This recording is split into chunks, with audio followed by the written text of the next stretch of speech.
ಬಾಂಧವರಿಗೆ ಪ್ರಗತಿ ಚಾನಲ್ಗೆ ಆತ್ಮೀಯವಾದಂಥ ಸ್ವಾಗತ. ಇಂದಿನ ಈರುಳ್ಳಿಯ ಬೆಲೆಯನ್ನು ನೋಡ್ಕೊಂಡು ಬರೋಣ. ಇನ್ನೂ ಯಾರು ಹೊಸದಾಗಿ ನಮ್ಮ ಯೂಟ್ಯೂಬ್ ಚಾನಲ್ ನೋಡ್ತಾ ಇದ್ದಾರೆ, ಚಾನಲನ್ನು ತಪ್ಪದೆ ಈಗಲೇ ಸಬ್ಸ್ಕ್ರೈಬ್ ಆಗಿ. ನಾವು ಪ್ರತಿದಿನ ಮಾರುಕಟ್ಟೆಗಳ ಬೆಲೆಗಳ ಅಪ್ಡೇಟ್ಗಳನ್ನು ನೀಡ್ತಾ ಇರ್ತವೆ. ಚಾನಲನ್ನು ತಪ್ಪದೆ ಈಗಲೇ ಸಬ್ಸ್ಕ್ರೈಬ್ ಆಗಿ. ಇಂದು ಈರುಳ್ಳಿಯ ಬೆಲೆಯನ್ನು ನೋಡ್ಕೊಂಡು ಬರೋಣ ಬನ್ನಿ ರೈತ ಬಾಂಧವರೇ.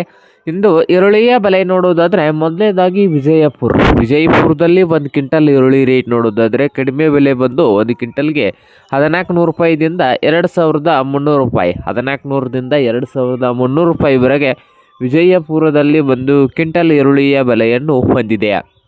ಹಾಗೆ ಚಿಕ್ಕಬಳ್ಳಾಪುರದಲ್ಲಿ ನೋಡೋದಾದರೆ 1900 ರೂಪಾಯಿದಿಂದ 3200, 1900ರಿಂದ 3200 ರೂಪಾಯಿವರೆಗೆ 1 ಕ್ವಿಂಟಲ್ ಈರುಳ್ಳಿಯ ಬೆಲೆ ಚಿಕ್ಕಬಳ್ಳಾಪುರದಲ್ಲಿ ಹೊಂದಿದೆ.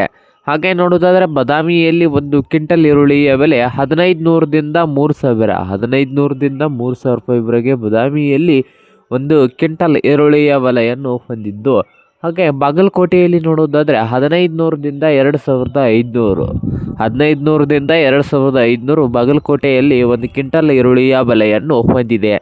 ಹಾಗೆ ಹುಬ್ಬಳ್ಳಿಯಲ್ಲಿ 1000 ರೂಪಾಯಿದಿಂದ 2000, ಮೈಸೂರಲ್ಲಿ 1500 ರೂಪಾಯಿದಿಂದ 2600 ರೂಪಾಯಿವರೆಗೆ 1 ಕ್ವಿಂಟಲ್ ಈರುಳ್ಳಿಯ ಬೆಲೆಯನ್ನು ಹೊಂದಿದೆ. ಹಾಗೆ ರಾಯಚೂರದಲ್ಲಿ ನೋಡೋದಾದರೆ 1500ದಿಂದ 2600 ರೂಪಾಯಿವರೆಗೆ 1 ಕ್ವಿಂಟಲ್ ಈರುಳ್ಳಿಯ ಬೆಲೆಯನ್ನು ಹೊಂದಿದೆ. ನೋಡಿ ರೈತ ಬಾಂಧವರೇ.